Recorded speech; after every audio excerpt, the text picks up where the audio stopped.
Hello, Love Sprout friends. Dr. Alex here in my super fun new glasses to talk about a question I get constantly.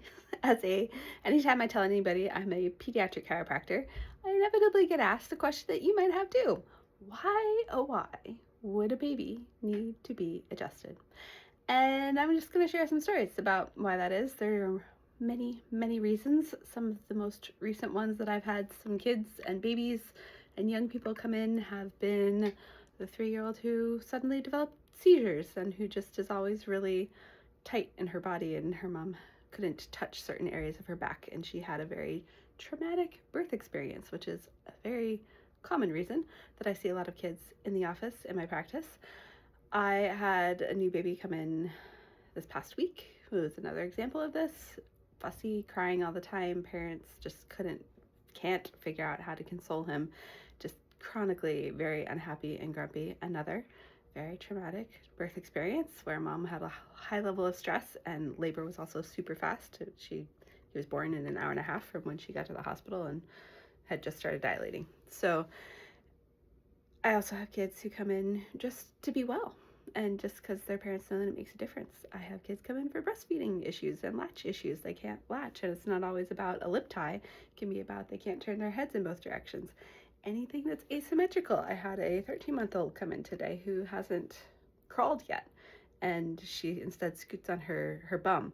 There are diapers commercials out there that try to make it seem like weird ways of crawling are normal. They're actually a sign of neurological issues, not issues. Your kid's not, there's nothing horribly wrong with them, but just that developmentally their nervous system isn't doing things the way it's supposed to. Things are supposed to be symmetrical, meaning we do them the same on both sides. We're supposed to go through cross-crawl pattern development, because that's a huge part of how our brains develop and how we turn into wonderful functioning adults and all of those things. So these are just some of the reasons that kids and babies come in to get adjusted, and some of the reasons why I am a pediatric chiropractor. And largely, my practice has shifted to where that is not exclusively, but pretty much a huge portion of what I actually do.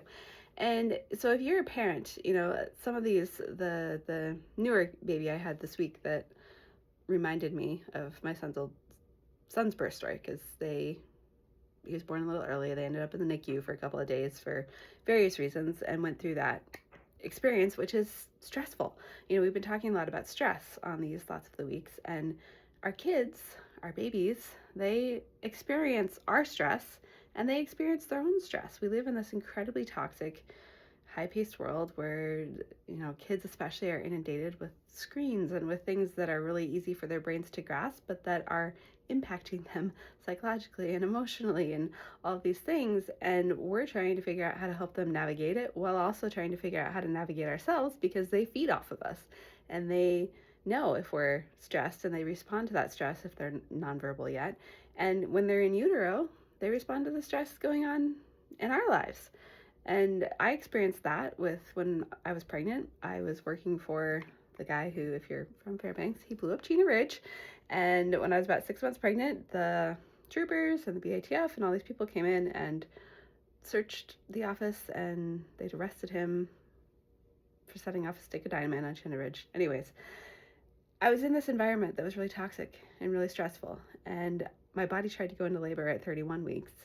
We stopped it. I was basically put on bed rest, and I succeeded in going into labor at 35 weeks. And so Fritz, my son, was born 5 weeks early. We did the whole NICU experience for a week. Yeah, I was stressed out. He was stressed out. When we finally got home, after I wrote them a 3-page letter about how I was going to manage all the things they were keeping us there for, at home, he spent the next 3 months sleeping on my chest because he needed that reconnection to mom and all those things. And I could intuitively feel that. So one of the biggest things with why babies get adjusted is because moms know that something's off with their kids and something doesn't seem quite right, and they've done the research or got exposed to videos like this or whatever it is to know that it's time to bring them in. So I want to extend the invitation to any moms who are thinking about it or know something's just not quite right. There are more options beyond traditional Western medicine, what they have to offer. Not that there's a time and a place for that, and it's great and wonderful and all the things. And chiropractic can help with a lot of things in terms of the nervous system regulation, how the spine develops, all those things, and that we're meeting major musculoskeletal milestones on time and in the way they need to be met, i.e. cross crawl patterning. So some of the reasons babies get adjusted. If you have a baby in Fairbanks and you have questions or any of those things, reach out, bring them in. That's what I live to do. It's what I love. And we will see you next week.